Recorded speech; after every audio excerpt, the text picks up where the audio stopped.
और अगली बार 15 अगस्त को इसी लाल किले से मैं आपको देश की उपलब्धियां, आपके सामर्थ्य, आपके संकल्प, उसमें हुई प्रगति, उसकी जो सफलता है, उसके गौरवगान, उससे भी अधिक आत्मविश्वास के सामने आपके सामने मैं प्रस्तुत करूंगा। मैं आप सबको अनेक अनेक शुभकामनाएं देता हूं, बहुत बहुत बधाई देता हूं। जय हिंद, जय हिंद, जय हिंद। भारत माता की, भारत माता की, भारत माता की। वंदे, वंदे, वंदे। 140 करोड़ परिवारजन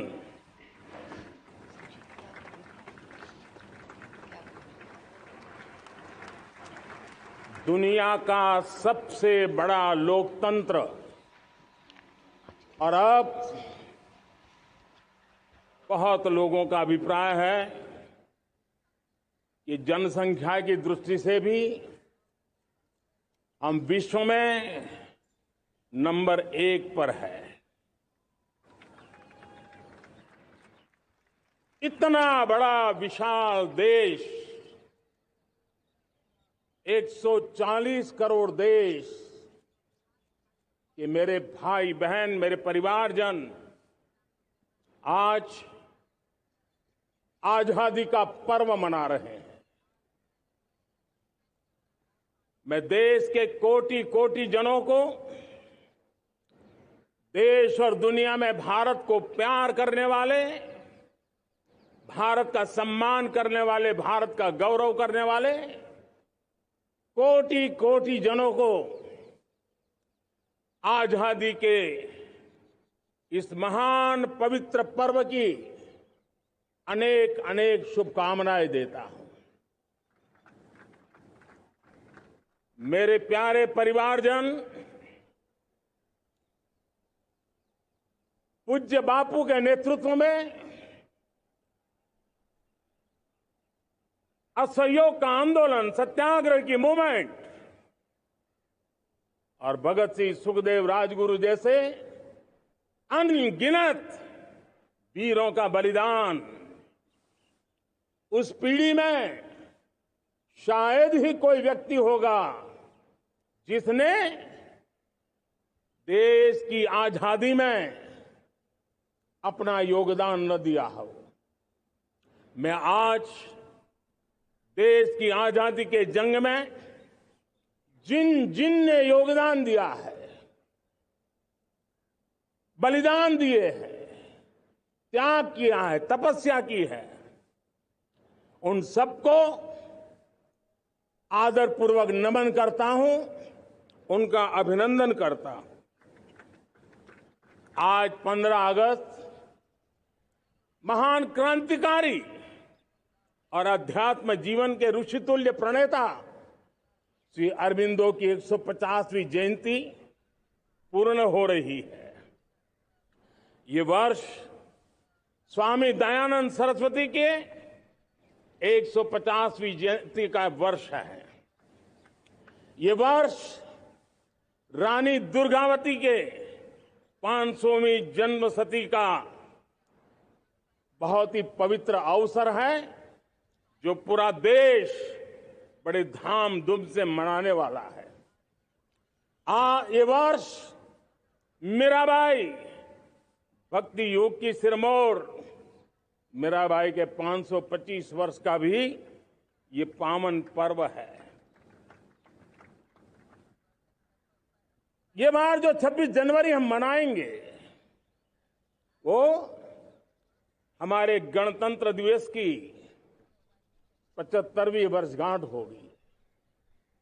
अनेक प्रकार से अनेक अवसर, अनेक संभावनाएं राष्ट्र निर्माण में जुटे रहने के लिए पल पल नई प्रेरणा, पल पल नई चेतना, पल पल सपने, पल पल संकल्प, शायद इससे बड़ा कोई अवसर नहीं हो सकता।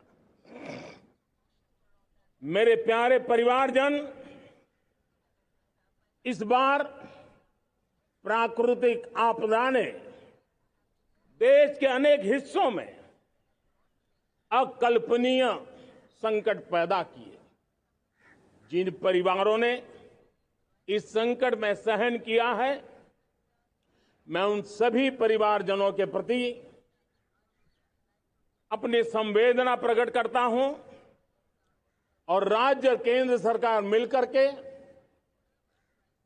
उन सभी संकटों से जल्दी से मुक्त होकर के फिर तेज गति से आगे बढ़ेंगे, ये मैं विश्वास दिलाता हूं। मेरे प्यारे परिवारजनों, पिछले कुछ सप्ताह नॉर्थ ईस्ट में, विशेषकर मणिपुर में और हिंदुस्तान के भी अन्य कुछ भागों में, लेकिन विशेषकर मणिपुर में जो हिंसा का दौर चला, कई लोगों को अपना जीवन खोना पड़ा, मां बेटियों के सम्मान के साथ खिलवाड़ हुआ। लेकिन कुछ दिनों से लगातार शांति की खबरें आ रही हैं। देश मणिपुर के लोगों के साथ है। देश मणिपुर के लोगों को पिछले कुछ दिनों से जो शांति बनाए रखी है, उस शांति के पर्व को आगे बढ़ाएं और शांति से ही समाधान का रास्ता निकलेगा। और राज्य और केंद्र सरकार मिलकर के उन समस्याओं के समाधान के लिए भरपूर प्रयास कर रही है, करती रहेगी। मेरे प्यारे परिवारजनों, जब हम इतिहास की तरफ नजर करते हैं तो इतिहास में कुछ पल ऐसे आते हैं जो अपनी अमिट छाप छोड़ करके जाते हैं और उसका प्रभाव सदियों तक रहता है। और कभी कभी शुरुआत में वो बहुत छोटा लगता है, छोटी सी घटना लगती है, लेकिन वो अनेक समस्याओं की जड़ बन जाती है। हमें याद है 1000-1200 साल पहले इस देश पर आक्रमण हुआ। एक छोटे से राज्य के छोटे से राजा का पराजय हुआ, लेकिन तब पता तक नहीं था कि एक घटना भारत को 1000 साल की गुलामी में फंसा देगी।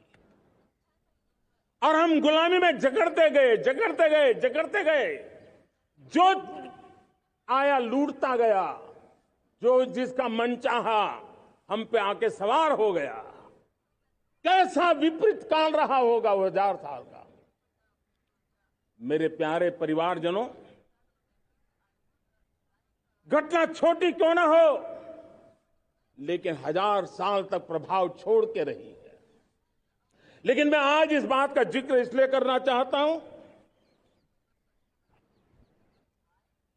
कि भारत के वीरों ने इस कालखंड में कोई भूभाग ऐसा नहीं था, कोई समय ऐसा नहीं था जब उन्होंने देश की आजादी के लौ को जलता न रखा हो, बलिदान की परंपरा न बनाई। मां भारती बेड़ियों से मुक्त होने के लिए उठ खड़ी हुई थी, जंजीरों को झकझोर रही थी और देश की नारी शक्ति, देश की युवा शक्ति, देश के किसान, देश के गांव के लोग, मजदूर, कोई हिंदुस्तानी ऐसा नहीं था जो आजादी के सपने को लेकर के जीता न हो। आजादी को पाने के लिए मर मिटने के लिए तैयार होने वालों की एक बड़ी फौज तैयार हो गई थी। जेलों में जवानी खपाने वाले अनेक महापुरुष हमारे देश की आजादी को, इन गुलामी की बेड़ियों को तोड़ने के लिए लगे हुए थे। मेरे प्यारे परिवारजनों, जनचेतना का वो व्यापक रूप, त्याग और तपस्या का वो व्यापक रूप जन जन के अंदर एक नए विश्वास जगाने वाला वो पल आखिरकार 1947 में देश आजाद हुआ। 1000 साल की गुलामी में संजोए हुए सपने देशवासी पूरे करते हुए देखे।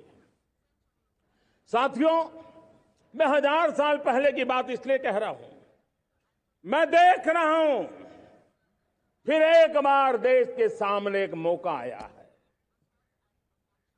इस ऐसे कालखंड में हम जी रहे हैं, ऐसे कालखंड में हमने प्रवेश किया है और यह हमारा सौभाग्य है कि भारत के ऐसे अमृत काल में, यह अमृत काल का पहला वर्ष है।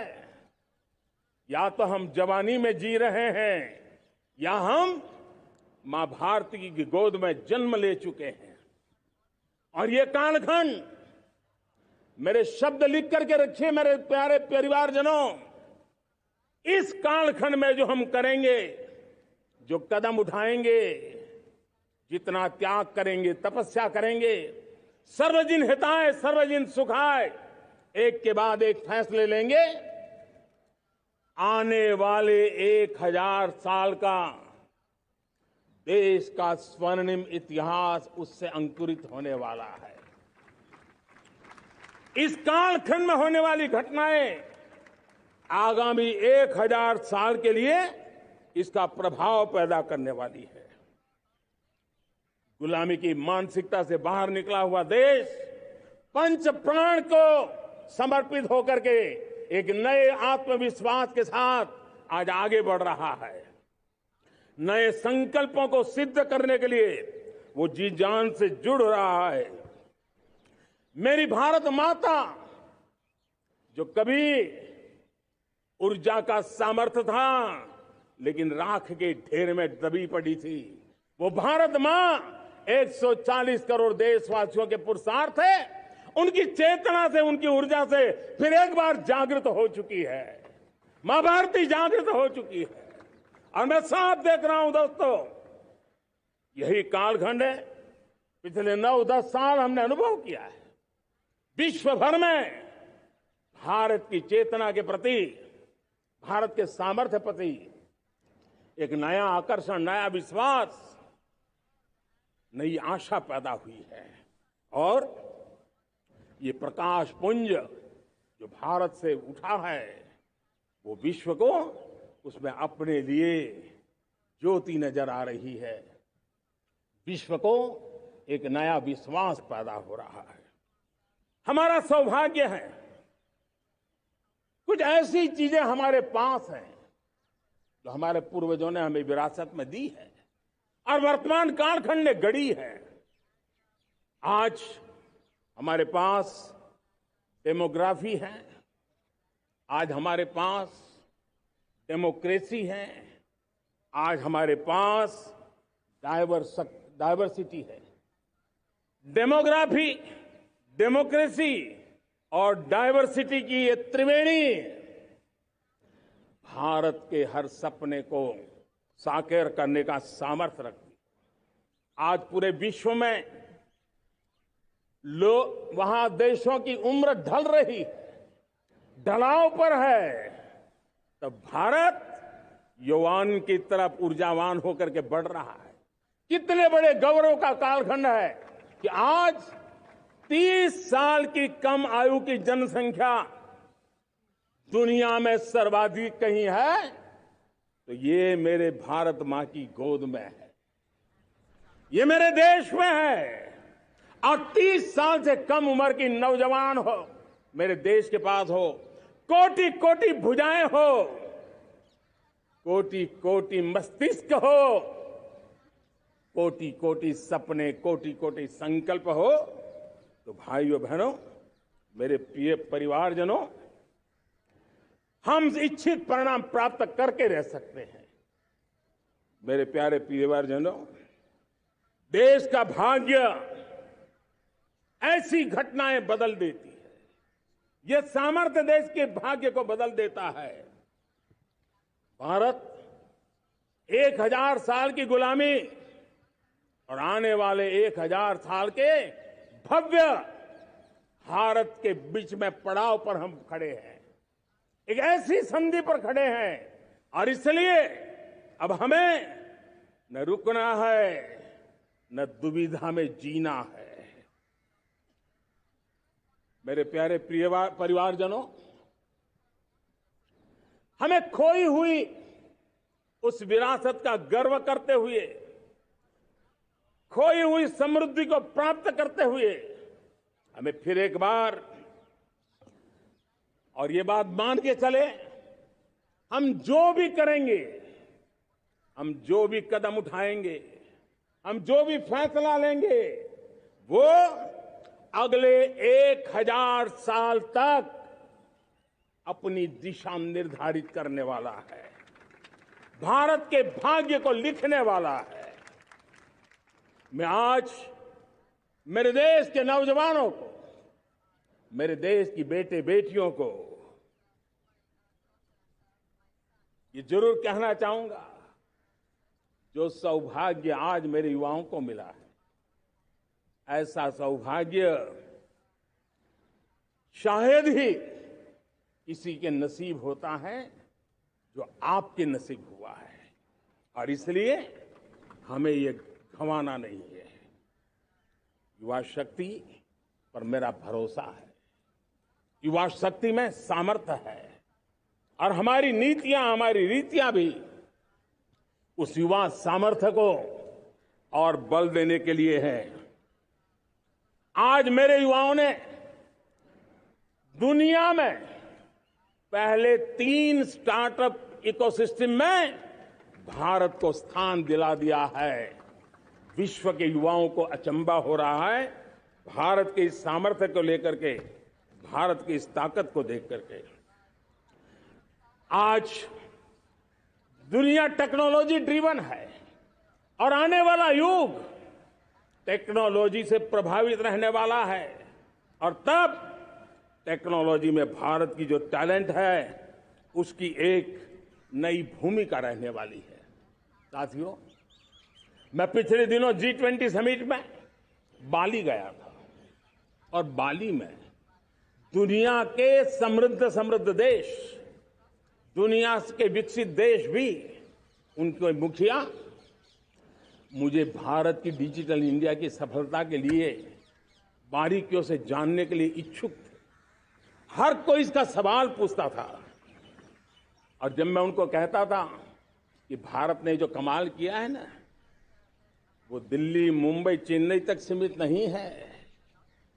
भारत ने जो कमाल कर रहा है, मेरे टियर 2, टियर 3 सिटी के युवा भी आज मेरे देश का भाग्य गढ़ रहे हैं, छोटे छोटे स्थान के मेरे नौजवान।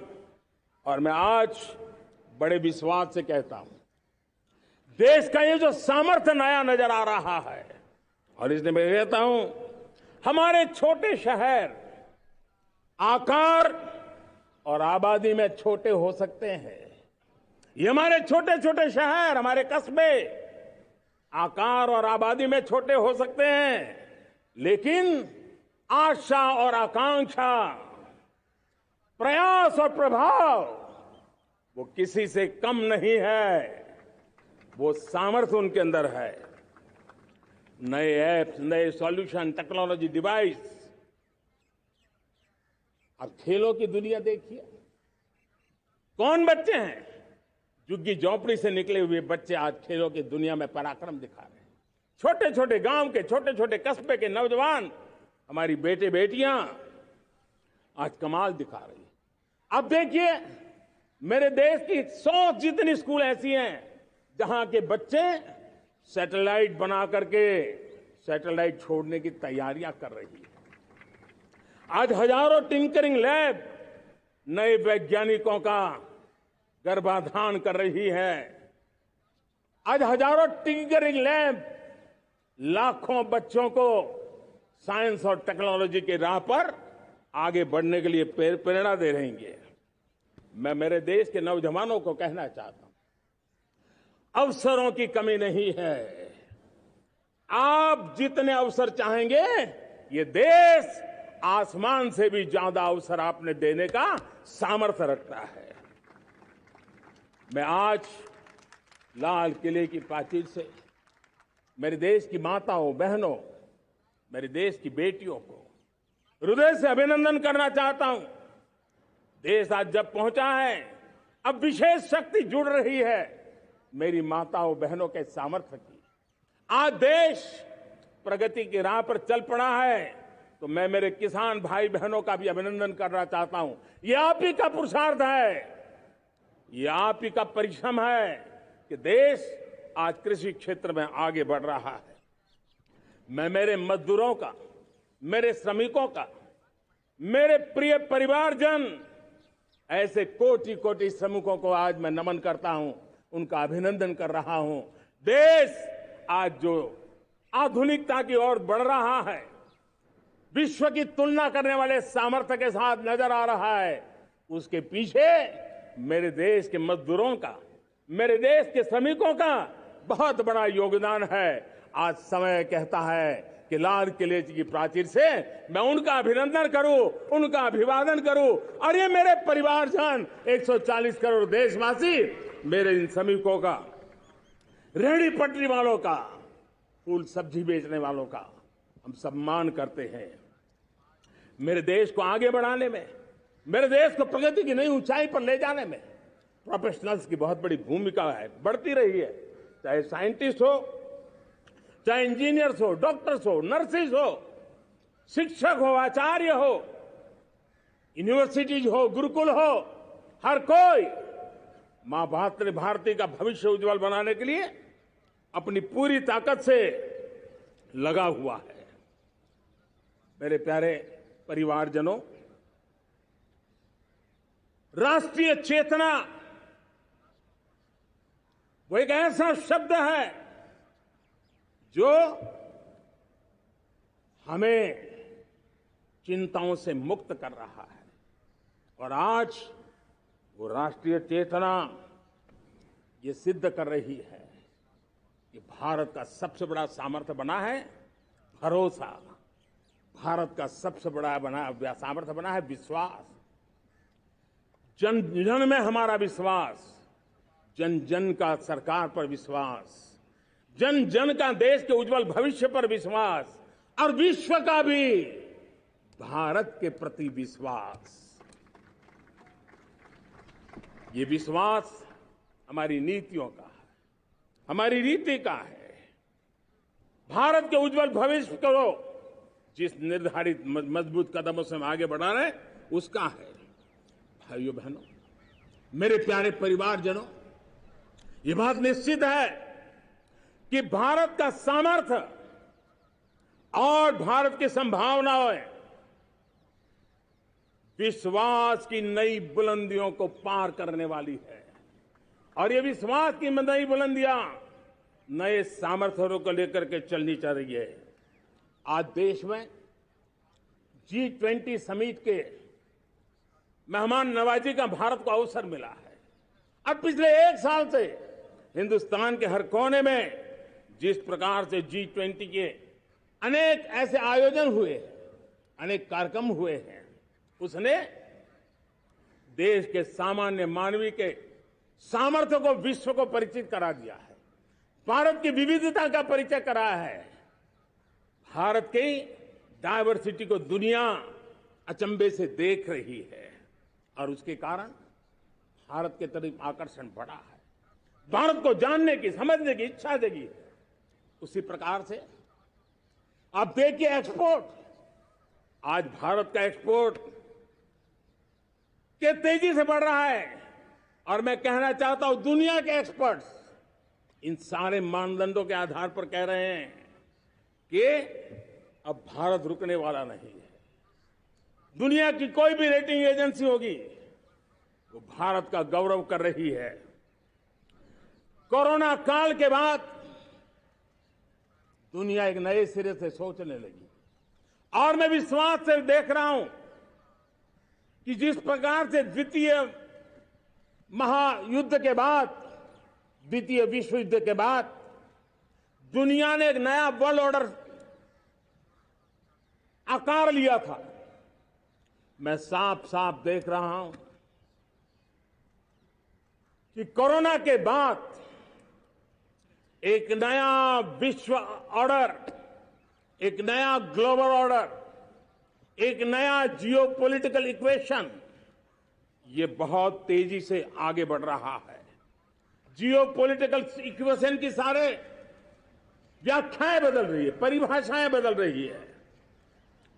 और मेरे प्यारे परिवारजनों, आप गौरव करेंगे, बदलते हुए विश्व को शेप देने में आज मेरे 140 करोड़ देशवासियों आपका सामर्थ्य नजर आ रहा है।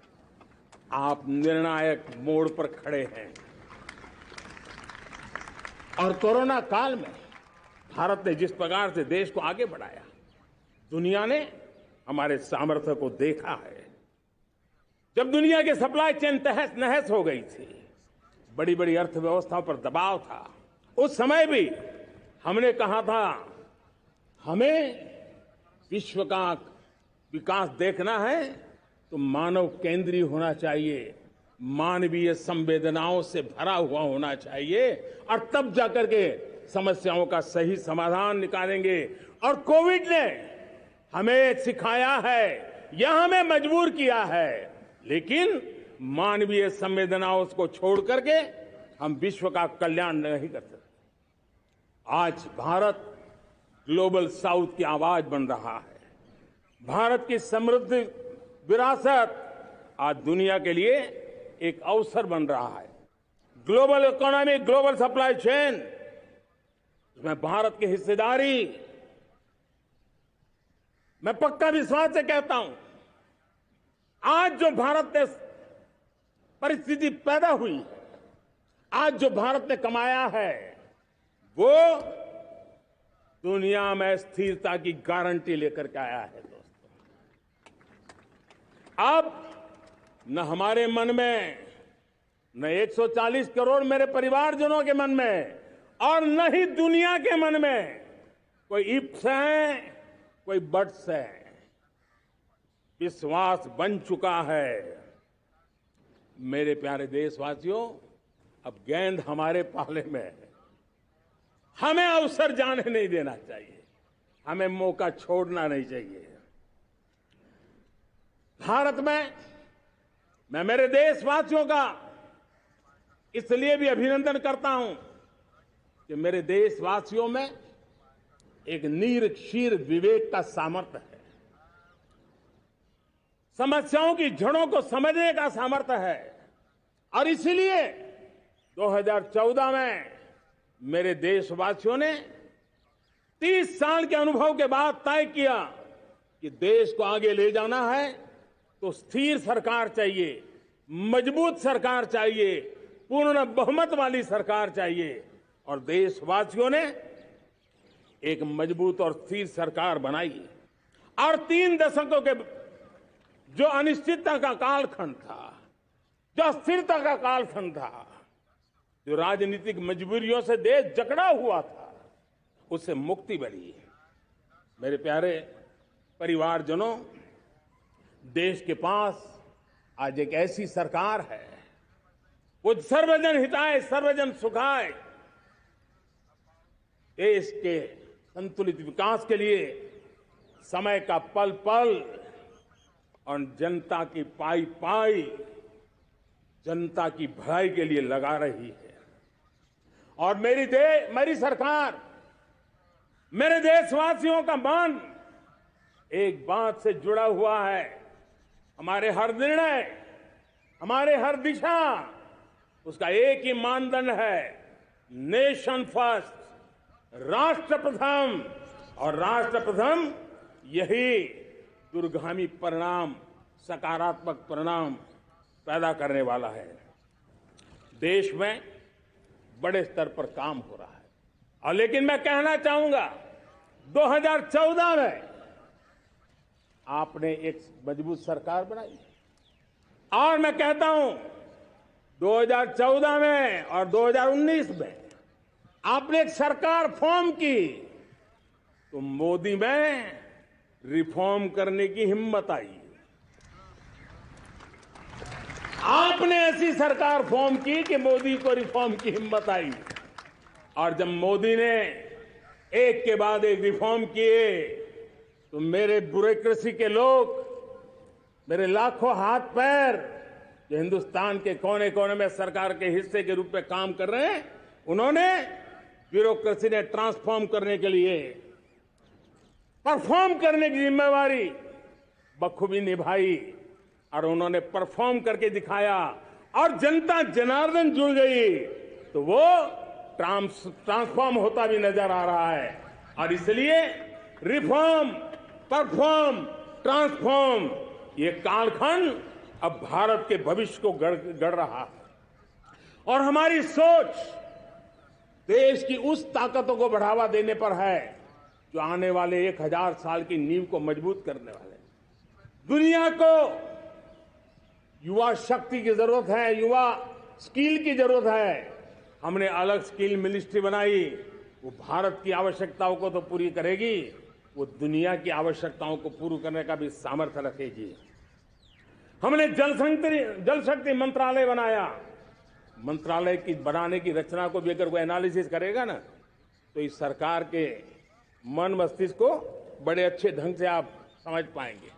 हमने जल शक्ति मंत्रालय बनाया। ये जल शक्ति मंत्रालय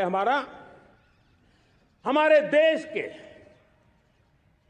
एक एक देशवासियों को पीने का शुद्ध पानी पहुंचे, पर्यावरण की रक्षा के लिए पानी के प्रति संवेदनशील व्यवस्थाएं विकसित हो, उस पर हम बल रहे हैं। हमारे देश में कोरोना के बाद दुनिया देख रही है होलिस्टिक हेल्थ केयर, ये समय की मांग है। हमने अलग आयुष मंत्रालय बनाया और योग और आयुष आज दुनिया में अपना परचम लहरा रहे हैं। हमने दुनिया को हमारे कमिटमेंट के कारण विश्व का हमारे प्रति ध्यान गया है। अगर हम ही हमारे इस सामर्थ्य को नकार देंगे तो फिर दुनिया कैसे स्वीकार करेगी। लेकिन जब मंत्रालय बना तो दुनिया को भी उसका मूल्य समझ में आया। मत्स्य पालन, हमारा इतना बड़ा समुद्री तट, हमारे कोटि कोटि मछुआरे भाई बहन, उनका कल्याण भी हमारे दिलों में है। और इसलिए हमने अलग से मत्स्य पालन को लेकर के, पशुपालन को लेकर के, डेयरी को लेकर के अलग मंत्रालय की रचना की, ताकि समाज के जिस वर्ग के लोग पीछे रह गए उनको हम साथ लें। देश में सरकारी अर्थव्यवस्था के हिस्से होते हैं, लेकिन समाज की अर्थव्यवस्था का एक बड़ा हिस्सा है कोऑपरेटिव मूवमेंट। उसको बल देने के लिए, उसको आधुनिकता लाने के लिए और देश के कोने कोने में लोकतंत्र की एक सबसे बड़ी इकाई को मजबूत करने के लिए हमने अलग कोऑपरेटिव मंत्रालय बनाया। और वो हमारी सहकारी संस्थाएं उसका जाल बिछा रहा है ताकि गरीब से गरीब की वहां सुनवाई हो, उसकी आवश्यकताओं की पूर्ति हो और वो भी राष्ट्र के विकास की योगदान में एक छोटी इकाई का हिस्सा बनकर के उसमें वो योगदान दे रखें। हमने सहकार से समृद्धि का रास्ता अपनाया है। मेरे प्यारे परिवारजनों, जब हम लोग 14 में आए थे तो हम वैश्विक अर्थव्यवस्था में 10वें नंबर पर थे और आज 140 करोड़ देशवासियों का पुरुषार्थ रंग लाया है कि हम विश्व की अर्थव्यवस्था में 5वें नंबर पर पहुंच चुके हैं। और ये ऐसे ही नहीं हुआ है। जो एक भ्रष्टाचार का राक्षस देश को दबोचे हुए थे, लाखों करोड़ के घोटाले अर्थव्यवस्था को डामाडोल कर रहे थे, गवर्नेंस फ्रेजाइल फाइल में देश की पहचान होने लगी थी, लीकेजेस को हमने बंद किया, मजबूत अर्थव्यवस्था बनाई, हमने गरीब कल्याण के लिए ज्यादा से ज्यादा धन खर्चने का प्रयास किया। और आज मैं देशवासियों को बताना चाहता हूं कि जब देश आर्थिक रूप से समृद्ध होता है तो सिर्फ तिजोरी नहीं भरती है, देश का सामर्थ्य बढ़ता है, देशवासियों का सामर्थ्य बढ़ता है। और तिजोरी का पाई पाई अगर ईमानदारी से जनता जनार्दन के लिए खर्च करने का संकल्प लेने वाली सरकार हो तो परिणाम के साथ है। मैं 10 साल का हिसाब तिरंगे की साक्षी में लाल किले की प्राचीर से मेरे देशवासियों को दे रहा हूं। आंकड़े देख करके आपको लगेगा इतना बड़ा बदलाव, इतना बड़ा सामर्थ्य। 10 साल पहले राज्यों को 30 लाख करोड़ रुपए भारत सरकार की तरफ से जाते थे। पिछले 9 साल में यह आंकड़ा 100 लाख करोड़ पर पहुंचा है। पहले स्थानीय निकाय के विकास के लिए भारत सरकार के खजाने से 70,000 करोड़ रुपया जाता था। आज वो 3 लाख करोड़ से भी ज्यादा जा रहा है। पहले गरीबों के घर बनाने के लिए 90,000 करोड़ रुपया खर्च होता था। आज वो 4 गुना होकर के 4 लाख करोड़ से भी ज्यादा खर्च गरीबों के घर बनाने के लिए हो रहा है।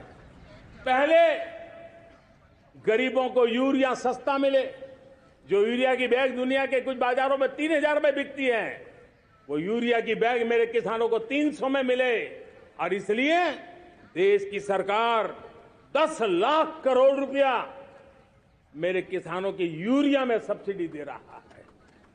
मुद्रा योजना 20 लाख करोड़ रुपए, उससे भी ज्यादा मेरे देश के नौजवानों को स्वरोजगार के लिए, अपने व्यवसाय के लिए, अपने कारोबार के लिए दिए हैं। 8 करोड़ लोगों ने नया कारोबार शुरू किया है। और 8 करोड़ लोगों ने कारोबार शुरू किया है ऐसा नहीं, हर कारोबारी ने एक या दो लोगों को रोजगार दिया है। 8 से 10 करोड़ नए लोगों को रोजगार देने का सामर्थ्य ये मुद्रा योजना से लाभ लेने वाले 8 करोड़ नागरिकों को करा है। एमएसएमईज को करीब 3.5 लाख करोड़ रुपए की मदद से कोरोना के संकट में भी उनको डूबने नहीं दिया, मरने नहीं दिया, उनको एक ताकत दी है। 1 रैंक 1 पेंशन मेरे देश के सेना के जवानों का एक सम्मान का विषय था। 70,000 करोड़ रुपया भारत की तिजोरी से आज पहुंचा है, मेरे निवृत्त सेना के नायकों के जेब में, उनके परिवार में पहुंचा है। सभी कैटेगरी में, मैंने तो कुछ ही गिनाए, मैं ज्यादा समय लेना नहीं चाहता। हर कैटेगरी में पहले की तुलना में अनेक गुना धन देश के विकास के लिए, कोने कोने में रोजगार पैदा करने के लिए, पाई पाई का उपयोग भारत का भाग्य बदलने के लिए हो, और इसलिए हमने काम किया है। और मेरे प्यारे प्रियजनों, इतना ही नहीं, हमने इन सारे प्रयासों का परिणाम है कि आज 5 साल के मेरे कार्यकाल में, 5 साल के कार्यकाल में, 5 साल में 13.5 करोड़ मेरे गरीब भाई बहन गरीबी की जंजीरों को तोड़ करके न्यू मिडिल क्लास के रूप में बाहर आए हैं। जीवन का इससे बड़ा कोई संतोष नहीं होता। मेरे प्यारे प्रिय परिवारजनों, और जब 13.5 करोड़ लोग गरीबी की इस मुसीबतों से बाहर निकलते हैं, तो कैसी कैसी योजनाएं उनको मदद दी है। उनको आवास योजना का लाभ मिलना, पीएम स्वनिधि से 50,000 करोड़ रुपया रेहड़ी पटरी वालों तक पहुंचाया है। आने वाले दिनों में, आने वाली विश्वकर्मा जयंती पर एक कार्यक्रम हम लागू करेंगे। इस विश्वकर्मा जयंती पर हम करीब 13-15 हजार करोड़ रुपया से, जो परंपरागत कौशल्य से रहने वाले लोग, जो औजार से और अपने हाथ से काम करने वाला वर्ग है, ज्यादातर ओबीसी समुदाय से, हमारे सुथार हो, हमारे सोनार हो, हमारे राजमिस्त्री हो, हमारे कपड़े धोने वाले काम करने वाले लोग हो, हमारे बाल काटने वाले भाई बहन परिवार हो, ऐसे लोगों को एक नई ताकत देने के लिए हम आने वाले महीने में विश्वकर्मा जयंती पर विश्वकर्मा योजना लॉन्च करेंगे और करीब 13-15 हजार करोड़ से उसका प्रारंभ करेंगे।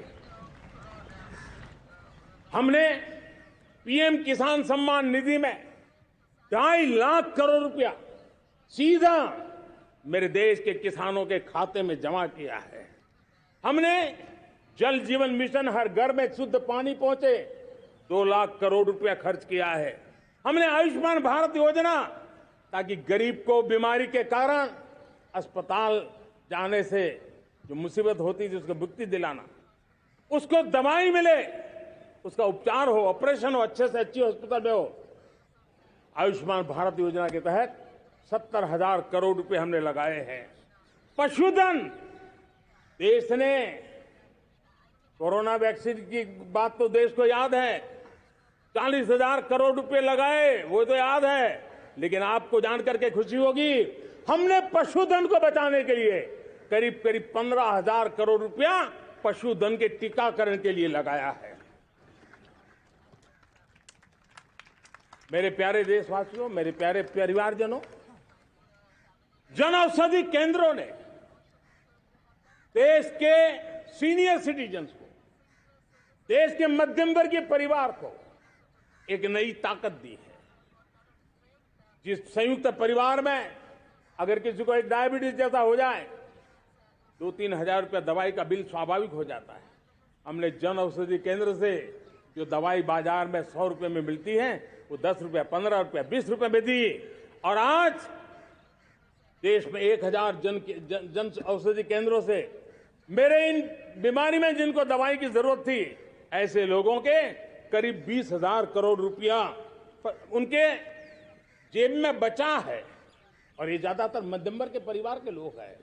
लेकिन आज उसकी सफलता को देखते हुए मैं देशवासियों को कहना चाहता हूं, जैसे हम एक विश्वकर्मा योजना लेकर के समाज के उस वर्ग को छूने वाले हैं, अब देश में 10,000 जन औषधि केंद्र से हम 25,000 जन औषधि केंद्र का लक्ष्य लेकर के आने वाले दिनों में काम करने वाले हैं।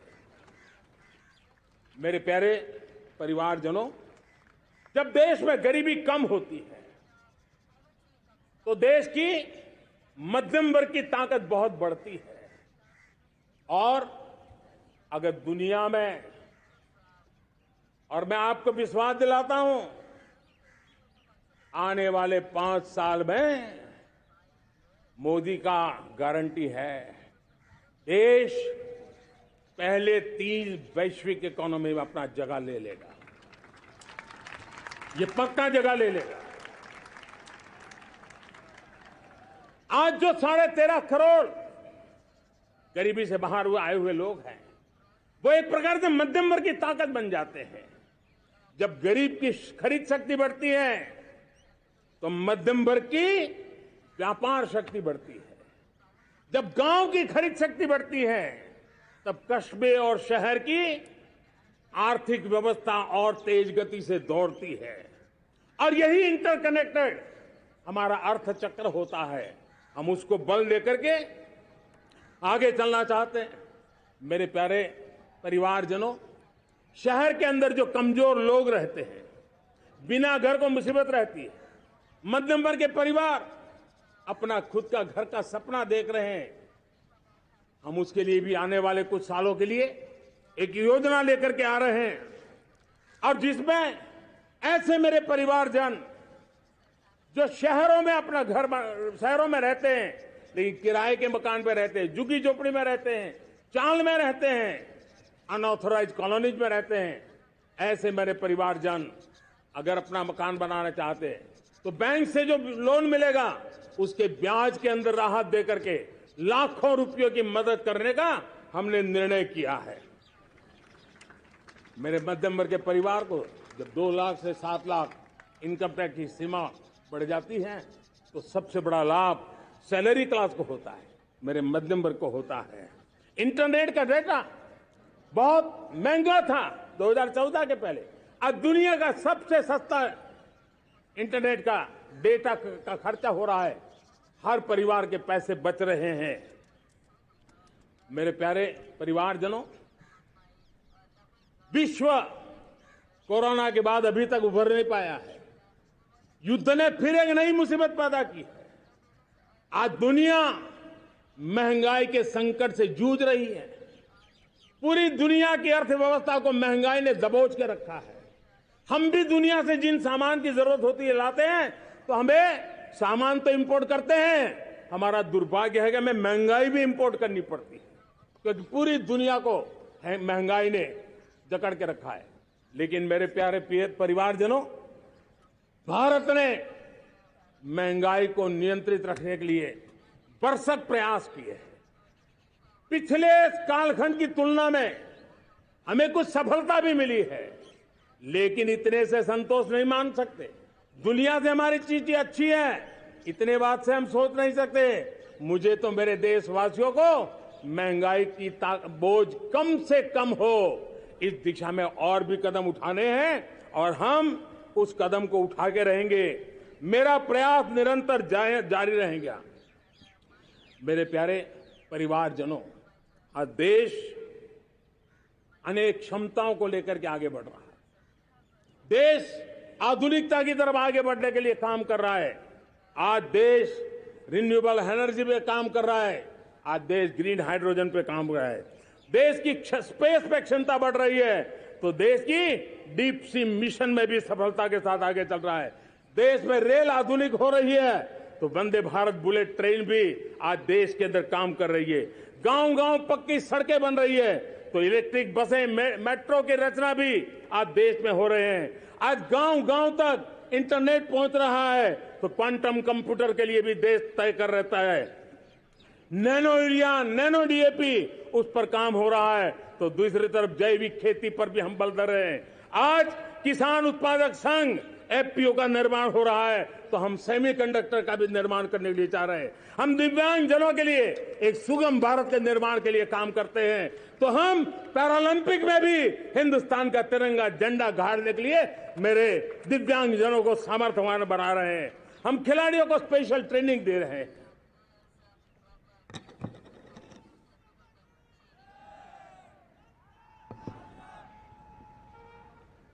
आज भारत पुरानी सोच, पुराने ढर्रे को छोड़ करके लक्ष्यों को तय करके लक्ष्यों को प्राप्त करने की दिशा से चल रहा है।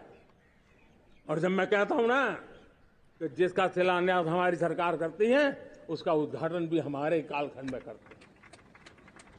इन दिनों जो मैं शिलान्यास कर रहा हूं ना, आप लिख के रखिए, उसके उद्घाटन भी आप सबने मेरे नसीब में ही छोड़े हुए हैं।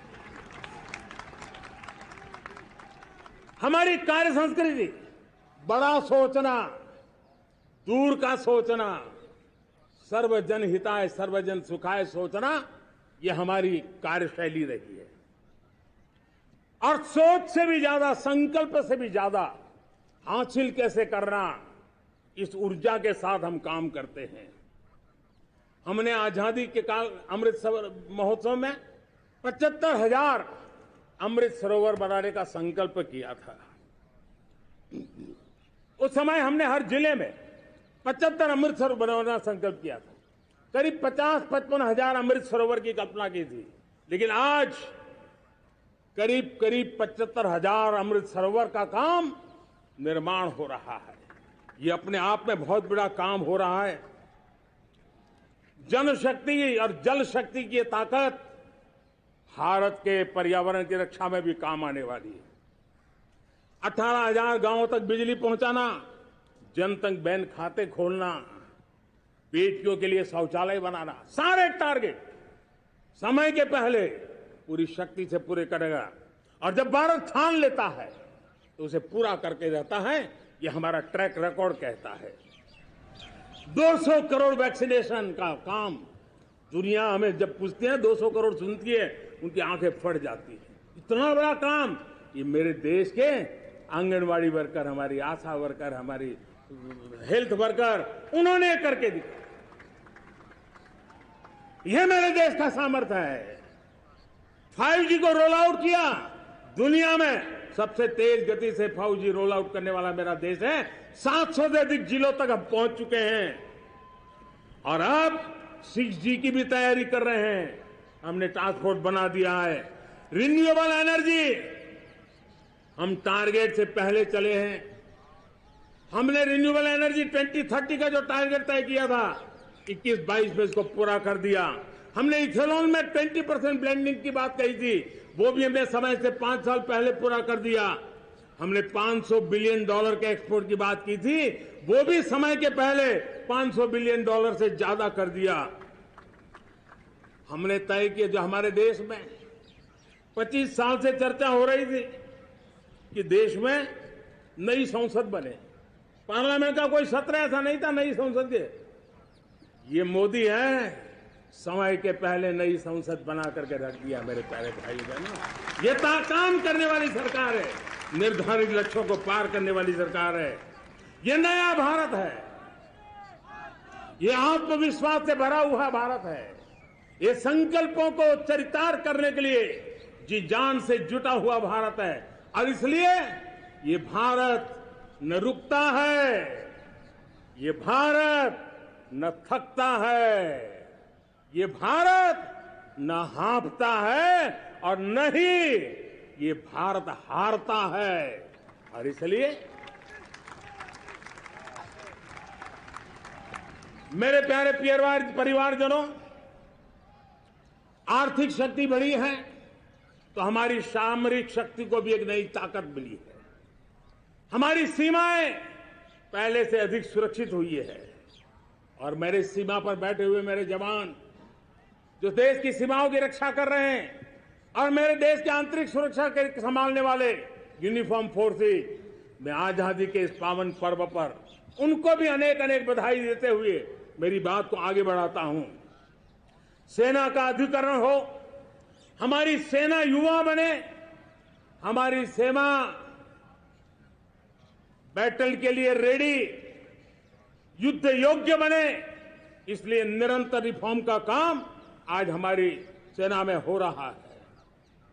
मेरे प्यारे परिवारजनों, आए दिन हम लोग सुना करते थे, यहां बम धमाका हुआ, वहां बम धमाका हुआ, हर जगह पे लिखा हुआ रहता था कि इस बैग को मत छूना, अनाउंसमेंट होते रहते थे। आज देश सुरक्षा की अनुभूति कर रहा है और जब सुरक्षा होती है, शांति होती है, तो प्रगति के नए अरमान हम पूरे कर सकते हैं।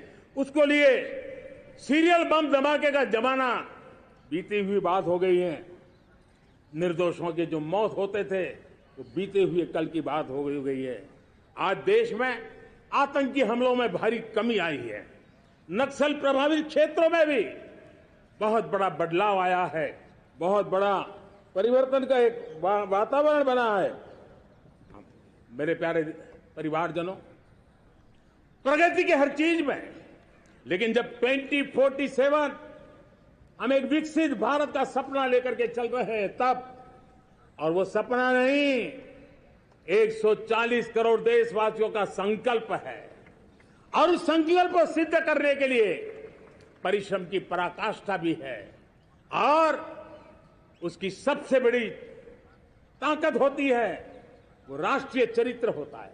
दुनिया में जिन जिन देशों ने प्रगति की है, दुनिया में जो जो देश संकटों से वो पार करके निकले हैं, उसमें हर चीज के साथ साथ एक महत्वपूर्ण कैटलिक एजेंट रहा है, वो राष्ट्रीय चरित्र रहा है।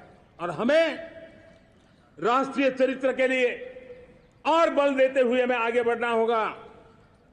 हमारा देश, हमारा राष्ट्रीय चरित्र ओजस्वी हो, तेजस्वी हो, पुरुषार्थी हो, पराक्रमी हो, प्रखर हो, ये हम सबका सामूहिक दायित्व है। और आने वाले 25 साल हम एक ही मंत्र को लेकर चले, ये हमारे राष्ट्रीय चरित्र के सिरमौर होना चाहिए, एकता का संदेश, भारत की एकता को जीना, भारत की एकता को आंच आए, न ऐसी मेरी भाषा होगी, न ऐसा मेरा कोई कदम होगा। हर पल देश को जोड़ने का प्रयास मेरी तरफ से भी होता रहेगा। भारत की एकता हमें सामर्थ्य देती है। उत्तर हो, दक्षिण हो, पूर्व हो, पश्चिम हो, गांव हो, शहर हो, पुरुष हो, नारी हो, हम सबने एकता के भाव के साथ और विविधता भरे देश में एकता का सामर्थ्य होता है।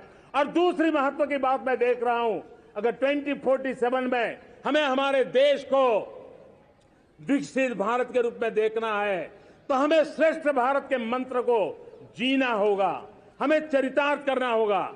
अब हमारे प्रोडक्शन में, मैंने 2014 में कहा था जीरो डिफेक्ट जीरो इफेक्ट। दुनिया के किसी भी टेबल पर मेक इन इंडिया चीज हो तो दुनिया को विश्वास होना चाहिए, इससे बेहतर दुनिया में कुछ नहीं हो सकता है। ये अल्टीमेट होगा। हमारी हर चीज, हमारी सर्विसेज होगी तो श्रेष्ठ होगी, हमारे शब्द की ताकत होगी तो श्रेष्ठ होगी, हमारी संस्थाएं होगी तो श्रेष्ठ होगी, हमारी निर्णय प्रक्रियाएं होगी तो श्रेष्ठ होगी। ये श्रेष्ठता का भाव लेकर के हमें चलना होगा।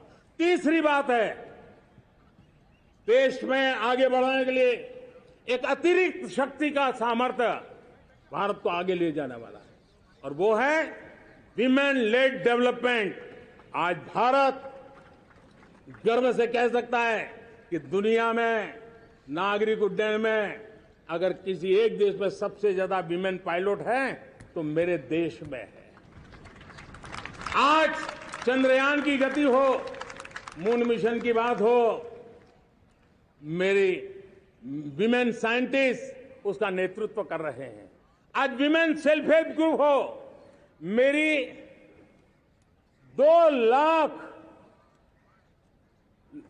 2 करोड़ लखपति दीदी का लक्ष्य लेकर के आज विमेन सेल्फ हेल्प ग्रुप पे हम काम कर रहे हैं। हम हमारी नारी शक्ति के सामर्थ्य को बढ़ावा देते हुए विमेन लेड डेवलपमेंट के, और जब G20 में मैंने विमेन लेड डेवलपमेंट के विषय को आगे बढ़ाया है तो पूरा G20 समूह इसके महत्व को स्वीकार कर रहा है, और उसके महत्व को स्वीकार कर करके वो उसको बहुत बल दे रहे हैं। उसी प्रकार से भारत विविधताओं से भरा देश है। असंतुलित विकास के हम शिकार रहे हैं। मेरा पराया का के कारण हमारे देश के कुछ हिस्से उसके शिकार रहे हैं। अब हमें रीजनल एस्पिरेशंस को, संतुलित विकास को बल देना है, और रीजनल एस्पिरेशंस को लेकर के उस भावना को हमें सम्मान देते हुए, जैसे हमारी भारत मां का कोई, हमारा शरीर का कोई अंग अगर अविकसित रहे तो हमारा शरीर विकसित नहीं माना जाएगा। हमारा शरीर का कोई अंग दुर्बल रहे तो हमारा शरीर स्वस्थ नहीं माना जाएगा। वैसे ही मेरी भारत माता, उसका कोई एक भूभाग भी, समाज का कोई तबका भी अगर दुर्बल रहे तो मेरी भारत माता समर्थ है, स्वस्थ है, ऐसा बैठ करके हम नहीं बैठ सकते।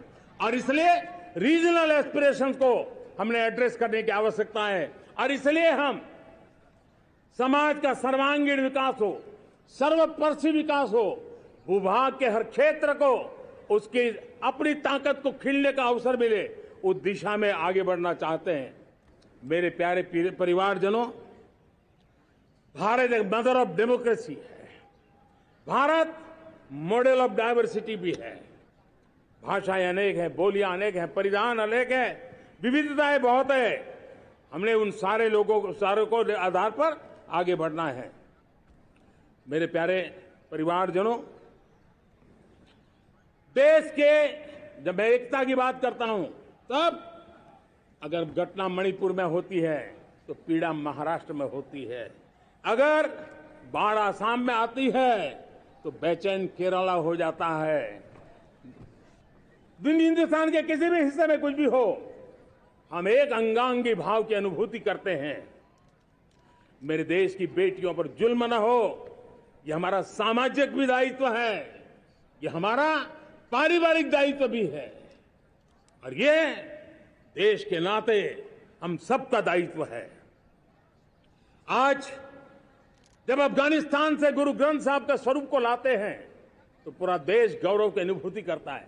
जब आज दुनिया के किसी देश में कोविड के काल में मेरा कोई सिख भाई लंगर लगाता है, भूखों को खिलाता है, और दुनिया में वाहवाही होती है, तो हिंदुस्तान का सीना चौड़ा हो जाता है।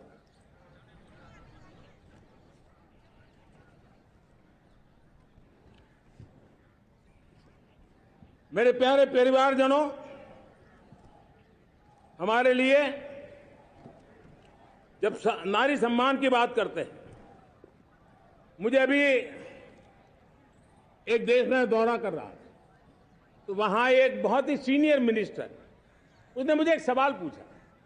उसने कहा, आपके यहां बेटियां साइंस और इंजीनियरिंग के विषयों की पढ़ाई करती हैं क्या?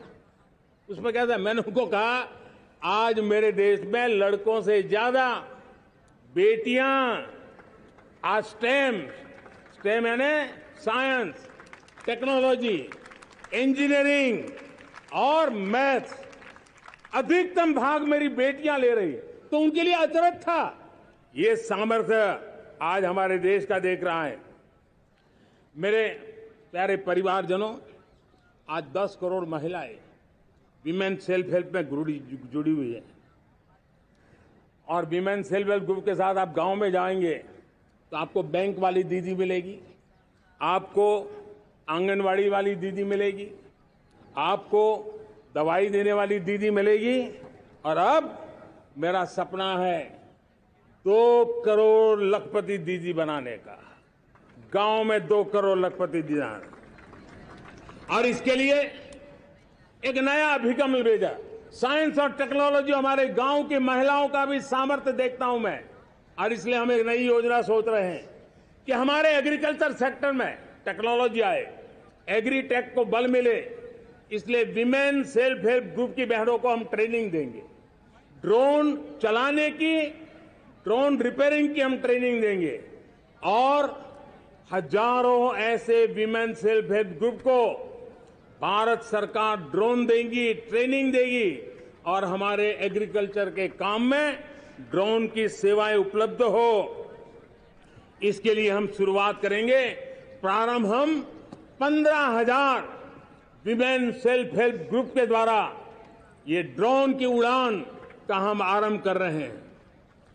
मुझे विश्वास है कि इसके कारण हमारे परिवारजनों का,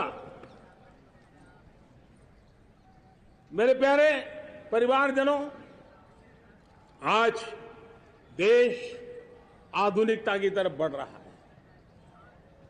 हाईवे हो, रेलवे हो, एयरवे हो, हाईवेज हो, इंफॉर्मेशन वेज, वाटरवेज हो, कोई क्षेत्र ऐसा नहीं है जिस क्षेत्र को आगे बढ़ाने की दिशा में आज देश काम न करता हो।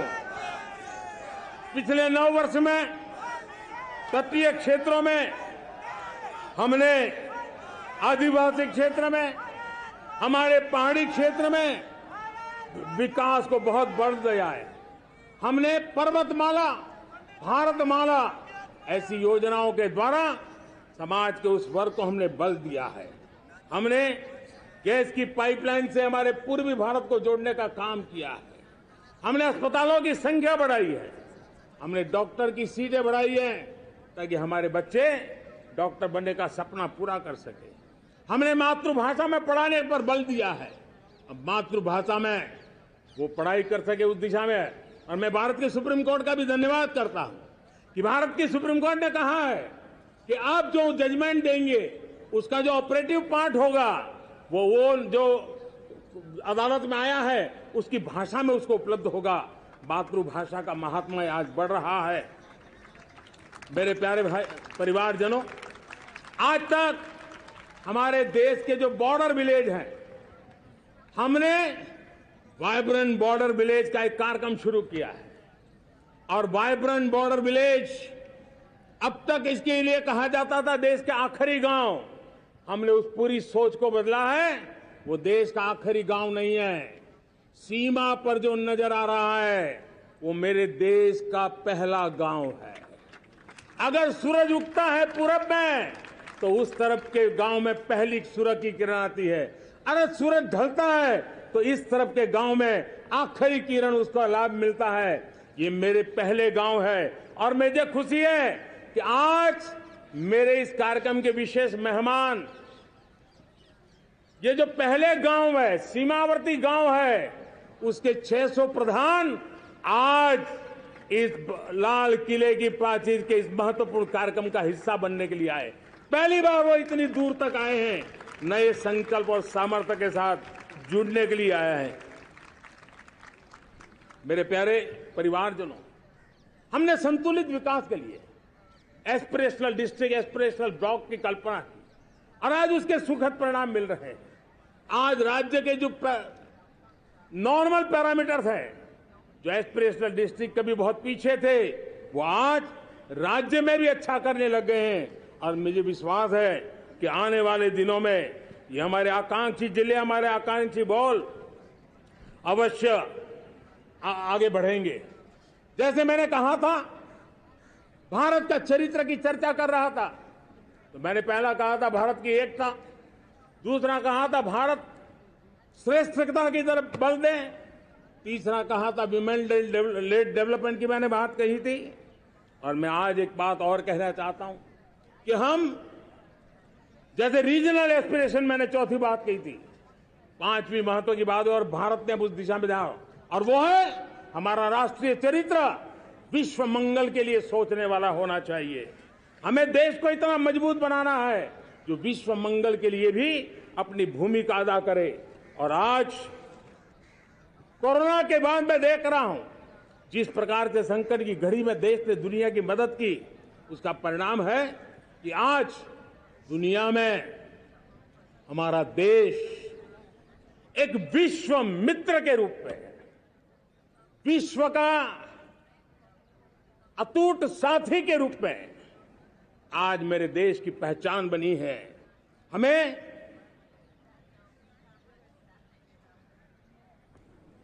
जब विश्व मंगल की बात करते हैं, तब भारत का मूलभूत विचार है, उस विचार को हम आगे बढ़ाने लोग हैं। और मुझे खुशी है कि आज अमेरिकी संसद के भी कई चुने हुए गणमान्य प्रतिनिधि भी आज हमारे 15 अगस्त के इस अवसर में हमारे बीच में मौजूद है। भारत की सोच कैसी है, हम विश्व मंगल की बात को कैसे आगे बढ़ाते हैं। अब देखिए, हम जब सोचते हैं तो क्या कहते हैं, हमने दुनिया के सामने ये दर्शन रखा है और दुनिया उस दर्शन को लेकर के हमारे साथ जुड़ रही है। हमने कहा one sun, one world, one grid. Renewable energy के क्षेत्र में एक बहुत बड़ा हमारा स्टेटमेंट है, आज दुनिया उसको स्वीकार कर रही है। कोविड के बाद हमने दुनिया को कहा हमारा अप्रोच होना चाहिए वन अर्थ, वन हेल्थ। समस्याओं का समाधान तभी होगा जब मानव को, पशु को, पौधे को बीमारी के संबंध में समान रूप से एड्रेस किया जाएगा, तब जाकर के हम करेंगे। हमने G20 समिट के लिए दुनिया के सामने कहा है one world, one family, one future. इस सोच को लेकर के चल रहे हैं। हमने क्लाइमेट को लेकर के दुनिया जो संकट से जूझ रही है, हमने रास्ता दिखाया है, लाइफ मिशन लॉन्च किया है, लाइफस्टाइल फॉर एनवायरमेंट। हमने दुनिया के सामने इंटरनेशनल सोलर अलायंस बनाया और आज दुनिया के कई देश इंटरनेशनल सोलर अलायंस का हिस्सा बन रहे हैं। हमने बायोडायवर्सिटी का महत्व देखते हुए बिग कैट अलायंस की व्यवस्था को हमने आगे बढ़ाया है। हमने प्राकृतिक आपदा के कारण, ग्लोबल वार्मिंग के कारण इंफ्रास्ट्रक्चर का जो नुकसान होता है, उसके लिए दूरगामी व्यवस्थाओं की जरूरत है और इसलिए coalition for disaster resilient infrastructure CDRI एक समाधान के रूप में दुनिया को दिया है। विश्व आज समुद्रों को संघर्ष का केंद्र बना रहा है, तब हमने दुनिया को सागर का प्लेटफॉर्म दिया है जो वैश्विक समुद्री शांति की गारंटी बन सकता है। हमने पारंपरिक चिकित्सा पद्धतियों को बल देते हुए WHO का ग्लोबल लेवल का सेंटर हिंदुस्तान में बनाने की दिशा में काम किया है। हमने योग और आयुष के द्वारा विश्व कल्याण और विश्व के स्वस्थता की दिशा में काम किया है और आज भारत विश्व मंगल की मजबूत नींव डाल रहा है। इस मजबूत नींव को आगे बढ़ाना हम सबका काम है, हम सबकी जिम्मेवारी है।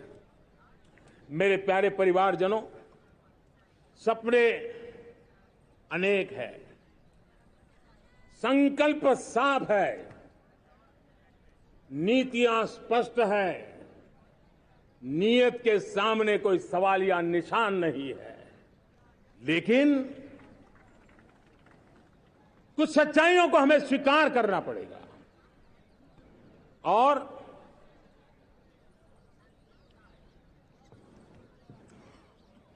उसके समाधान के लिए मेरे प्रिय परिवारजनों, मैं आज लाल किले से आपकी मदद मांगने आया हूं। मैं लाल किले से आपके आशीर्वाद मांगने आया हूं, क्योंकि पिछले सालों मैंने देश को जो समझा है, देश की आवश्यकताओं को जो मैंने परखा है, और अनुभव के आधार पर मैं कह रहा हूं कि आज गंभीरतापूर्वक उन चीजों को हमें लेना होगा। आजादी के अमृतकाल में 2047 में जब देश आजादी के 100 साल मनाएगा, उस समय दुनिया में भारत का तिरंगा झंडा विकसित भारत का तिरंगा झंडा होना चाहिए।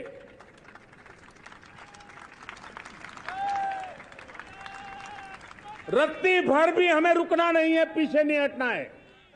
और इसके लिए शुचिता, पारदर्शिता और निष्पक्षता, ये पहली मजबूती की जरूरत है। हमें उस मजबूती को जितना ज्यादा खाद पानी दे सकते हैं, संस्थाओं के माध्यम से दे सकते हैं, नागरिक के नाते दे सकते हैं, परिवार के नाते दे सकते हैं, ये हमारा सामूहिक दायित्व होना चाहिए। और इसलिए पिछले 75 साल का इतिहास देखिए, भारत के सामर्थ्य में कोई कमी नहीं थी। अरे जो देश कभी सोना की चिड़िया कहा जाता था, वो देश क्यों न फिर से उस सामर्थ्य को लेकर के खड़ा हो सकता है। मेरा अटूट विश्वास है साथियों, मेरे प्रिय परिवारजनों, मेरा अखंड अटूट एक निष्ठ विश्वास है कि 2047 में जब देश आजादी के 100 साल मनाएगा, मेरा देश विकसित भारत बन के रहेगा। और ये मैं मेरे देश के सामर्थ्य के आधार पर कह रहा हूं, मेरे उपलब्ध संसाधनों के आधार पर कह रहा हूं, और सबसे ज्यादा 30 से कम आयु वाली मेरी युवा शक्ति के भरोसे कह रहा हूं, मेरी माताओं बहनों के सामर्थ्य के भरोसे कह रहा हूं। लेकिन उसके सामने अगर कोई रुकावट है, कुछ विकृतियां पिछले 75 साल में ऐसे घर कर गई है, हमारी समाज व्यवस्था का ऐसा हिस्सा बन गई है कि कभी कभी तो हम आंख भी बंद कर देते हैं। अब आंख बंद करने का समय नहीं है। अगर सपनों को सिद्ध करना है, संकल्प को पार करना है, तो हमें ये आंख मिचौली बंद करके, आंख में आंख मिला करके 3 बुराइयों से लड़ना बहुत समय की मांग है। हमारे देश की सारी समस्याओं की जड़ में भ्रष्टाचार ने दिमक की तरह देश की सारी व्यवस्थाओं को, देश के सामर्थ्य को पूरी तरह नोच लिया है। भ्रष्टाचार से मुक्ति, भ्रष्टाचार के खिलाफ जंग हर इकाई में, हर क्षेत्र में। और मैं देशवासियों, मेरे प्रिय परिवारजनों, ये मोदी के जीवन का कमिटमेंट है, ये मेरे व्यक्तित्व का एक कमिटमेंट है कि मैं भ्रष्टाचार के खिलाफ लड़ाई लड़ता रहूंगा। दूसरा, हमारे देश को नोच लिया है परिवारवाद ने। इस परिवारवाद ने देश को जिस प्रकार से जकड़ के रखा है, उसने देश के लोगों का हक छीना है। और तीसरी बुराई तुष्टीकरण की है। ये तुष्टीकरण में भी देश के मूलभूत चिंतन को, देश के सर्व समावेशक हमारे राष्ट्रीय चरित्र को दाग लगा दिए, तहस नहस कर दिया है इन लोगों ने। और इसलिए मेरे प्यारे देशवासियों, इसलिए मेरे प्यारे परिवारजनों, हमें इन 3 बुराइयों के खिलाफ पूरे सामर्थ्य के साथ लड़ना है। भ्रष्टाचार, परिवारवाद, तुष्टीकरण, ये चुनौतियां हमारे ये ऐसी चीजें पनपी है जो हमारे देश के लोगों का जो आकांक्षा है उसका दमन करती है। हमारे देश के कुछ लोगों के पास जो छोटा मोटा सामर्थ्य है उसका शोषण करती है। ये ऐसी चीजें हैं जो हमारे लोगों की आशा आकांक्षाओं को सवाल या निशान में गाड़ देती है। हमारे गरीब हो, हमारे दलित हो, हमारे पिछड़े हो, हमारे पसमानदा हो, हमारे आदिवासी भाई बहन हो, हमारी माताएं बहनें हो, हमने सबने उनके हकों के लिए इन तीन बुराइयों से मुक्ति पानी है। हमें भ्रष्टाचार के खिलाफ एक नफरत का माहौल बनाना है।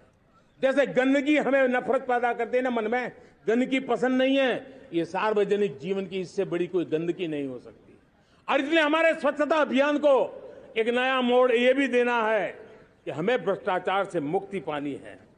सरकार टेक्नोलॉजी से भ्रष्टाचार की मुक्ति के लिए बहुत प्रयास कर रही है। आपको जानकर के हैरानी होगी, इस देश में पिछले 9 साल में एक काम मैंने ऐसे किया, आंकड़ा सुनोगे तो लोगों का मोदी ऐसा करता है जैसे 10 करोड़ लोग करीब करीब जो गलत फायदा उठाते थे वो मैंने रोक दिया। तो आप में से कोई कहेगा आपने लोगों से अन्याय कर दिया। जी नहीं, ये 10 करोड़ कौन लोग थे? ये 10 करोड़ वो लोग थे जिनका जन्म ही नहीं हुआ था और उनके नाम पर उनके विडो हो जाते थे, वो वृद्ध हो जाते थे, वो दिव्यांग हो जाते थे, फायदे लिए जाते थे। 10 करोड़ ऐसे बेनामी जो चीजें चलती थी उसको रोकने का पवित्र काम, भ्रष्टाचारियों की संपत्ति जो हमने जब्त की है ना, वो पहले की तुलना में 20 गुना ज्यादा की है। मेरे प्यारे परिवारजनों, ये आपकी कमाई का पैसा लोग लेकर के भागे थे। 20 गुना ज्यादा संपत्ति को जब्त करने का, और इसलिए लोगों की मेरे प्रति नाराजगी होना बहुत स्वाभाविक है। लेकिन मुझे भ्रष्टाचार के खिलाफ की लड़ाई को आगे बढ़ाना है। हमारे सरकारी व्यवस्था ने पहले कैमरा के सामने तो कुछ हो जाता था, लेकिन बाद में चीजें अटक जाती थी। हमने पहले की तुलना में कई गुना ज्यादा अदालत में चार्जशीट की है और अब जमानतें भी नहीं मिलती हैं। वैसी पक्की व्यवस्था को लेकर के हम आगे बढ़ रहे हैं, क्योंकि हम ईमानदारी से भ्रष्टाचार के खिलाफ लड़ रहे हैं। आज परिवारवाद और तुष्टीकरण, इसने देश का बहुत बड़ा दुर्भाग्य किया है। अब लोकतंत्र में ये कैसे हो सकता है कि पॉलिटिकल पार्टी, और मैं विशेष बल दे रहा हूं पॉलिटिकल पार्टी, आज मेरे देश के लोकतंत्र में एक ऐसी विकृति आई है जो कभी भारत के लोकतंत्र को मजबूती नहीं दे सकती। और वो क्या है बीमारी? परिवारवादी पार्टियां। और उनका तो मंत्र क्या है? Party of the family, by the family and for the family. इनका तो जीवन मंत्र यही है कि उनकी पॉलिटिकल पार्टी, उनका राजनीतिक दल परिवार का, परिवार के द्वारा और परिवार के लिए, परिवारवाद और भाई भतीजावाद प्रतिभाओं के दुश्मन होते हैं, योग्यता को नकारते हैं, सामर्थ्य को स्वीकार नहीं करते हैं। और इसलिए परिवारवाद इस देश के लोकतंत्र की मजबूती के लिए उसकी मुक्ति जरूरी है।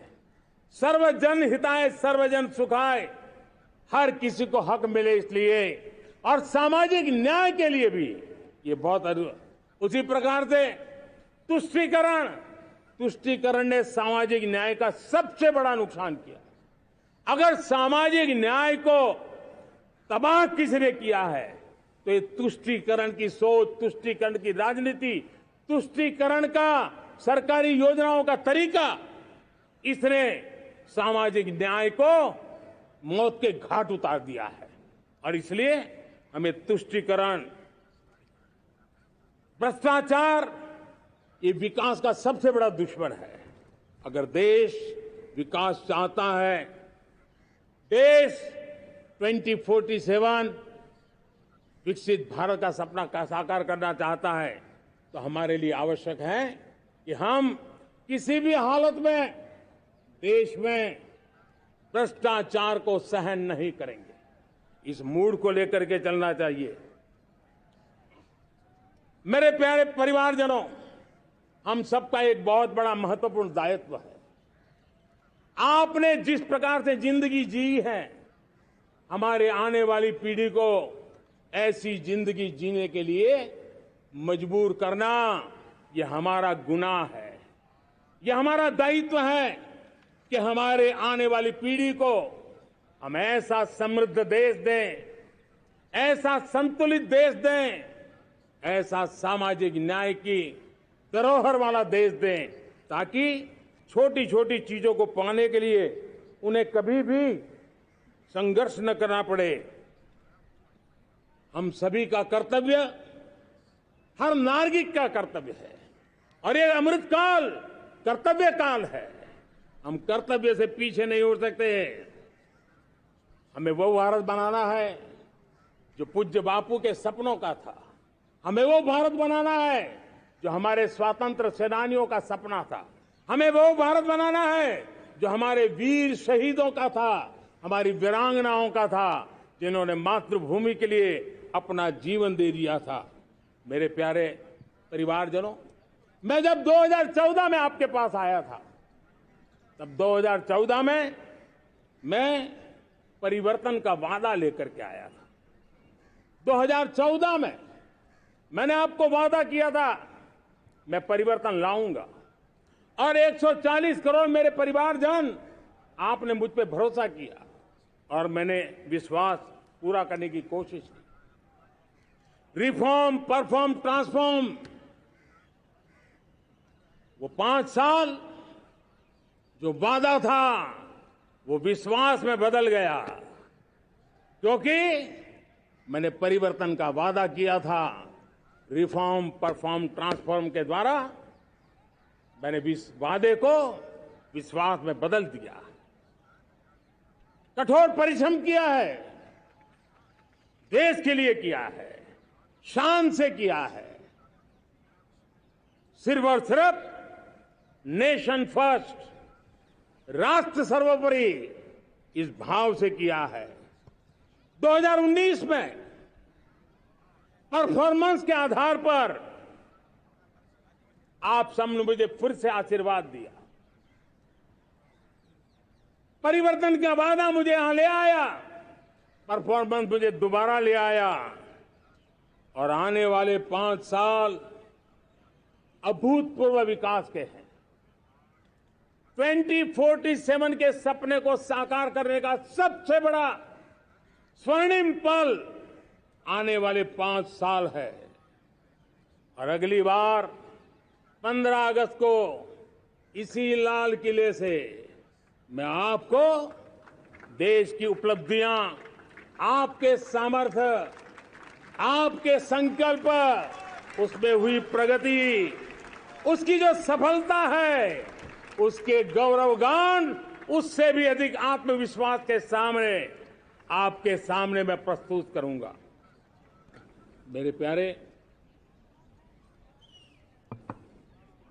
प्रियजनों, मेरे परिवारजनों, मैं आप में से आता हूं, मैं आपके बीच से निकला हूं, मैं आपके लिए जीता हूं। अगर मुझे सपना भी आता है तो आपके लिए आता है। अगर मैं पसीना भी बहाता हूं तो आपके लिए बहाता हूं, क्योंकि इसलिए नहीं कि आपने मुझे दायित्व दिया है, मैं इसलिए कर रहा हूं कि आप मेरे परिवारजन हैं, और आपके परिवार के सदस्य के नाते मैं आपके किसी दुख को देख नहीं सकता हूं। मैं आपके सपनों को चूर चूर होते नहीं देख सकता हूं। मैं आपके संकल्प को सिद्धि तक ले जाने के लिए आपका एक साथी बन करके, आपका एक सेवक बन करके, आपके साथ जुड़े रहने का, आपके साथ जीने का, आपके लिए जूझने का मैं संकल्प लेकर के चला हुआ इंसान हूं। और मुझे विश्वास है हमारे पूर्वजों ने आजादी के लिए जो जंग लड़ा था, जो सपने देखे थे, वो सपने हमारे साथ है। आजादी के जंग में जिन्होंने बलिदान दिया था, उनके आशीर्वाद हमारे साथ है। और 140 करोड़ देशवासियों को एक ऐसा अवसर आया है, ये अवसर हमारे लिए एक बहुत बड़ा संबल लेकर के आया है। और इसलिए मेरे प्यारे प्रियजनों, आज जब मैं अमृतकाल में आपके साथ बात कर रहा हूं, ये अमृतकाल का पहला वर्ष है। ये अमृतकाल के पहले वर्ष पर जब मैं आपसे बात कर रहा हूं, तो मैं आपको पूरे विश्वास से कहना चाहता हूं, चलता चलाता काल चक्र, चलता चलाता काल चक्र, अमृत काल का भाल चक्र, चलता चलाता काल चक्र, अमृत काल का भाल चक्र। सबके सपने, सबके सपने, अपने सपने, सबके सपने, अपने सपने, पनपे सपने सारे, सबके सपने, अपने सपने, पनपे सपने सारे। धीर चले, वीर चले, धीर चले, वीर चले, चले युवा हमारे। धीर चले, वीर चले, चले युवा हमारे। नीति सही, नीति सही, रीति नहीं, नीति सही, रीति नहीं, गति सही, गति सही, राह नहीं, गति सही, राय नहीं। चुनो, चुनो चुनौती, चुनो चुनौती सीना तान, चुनो चुनौती सीना तान, जग में बढ़ाओ देश का नाम। चुनो चुनौती सीना तान, जग में बढ़ाओ देश का नाम। मेरे प्यारे परिवारजनों, हिंदुस्तान के कोने कोने में बैठे हुए मेरे परिवारजन, दुनिया के कोने कोने में जाकर के बसे हुए मेरे परिवारजन, आप सबको आजादी के पावन पर्व की फिर एक बार मैं बहुत बहुत शुभकामनाएं देता हूं। ये अमृतकाल हम सबके लिए कर्तव्य काल है। ये अमृतकाल हम सबको मां भारती के लिए कुछ कर गुजारने का काल है। आजादी का जब जंग चल रहा था 1947 के पहले, जो पीढ़ी ने जन्म लिया था, उन्हें देश के लिए मरने का मौका मिला था। वो देश के लिए मरने के लिए मौका नहीं छोड़ते थे, लेकिन हमारे नसीब में देश के लिए मरने का मौका नहीं है। लेकिन हमारे लिए देश के लिए जीने का ये इससे बड़ा कोई अवसर नहीं होता। हमें पल पल देश के लिए जीना है। इसी संकल्प के साथ इस अमृतकाल में 140 करोड़ देशवासियों के सपने संकल्प भी बनाने हैं। 140 करोड़ देशवासियों के संकल्प को सिद्धि में भी परिवर्तित करना है। और 2047 का जब तिरंगा झंडा फहरेगा तो विश्व एक विकसित भारत का गुणगान करता होगा। इसी विश्वास के साथ, इसी संकल्प के साथ मैं आप सबको अनेक अनेक शुभकामनाएं देता हूं, बहुत बहुत बधाई देता हूं। जय हिंद। जय हिंद, जय हिंद। भारत माता की, भारत माता की, भारत माता की। वंदे, वंदे, वंदे। बहुत बहुत धन्यवाद।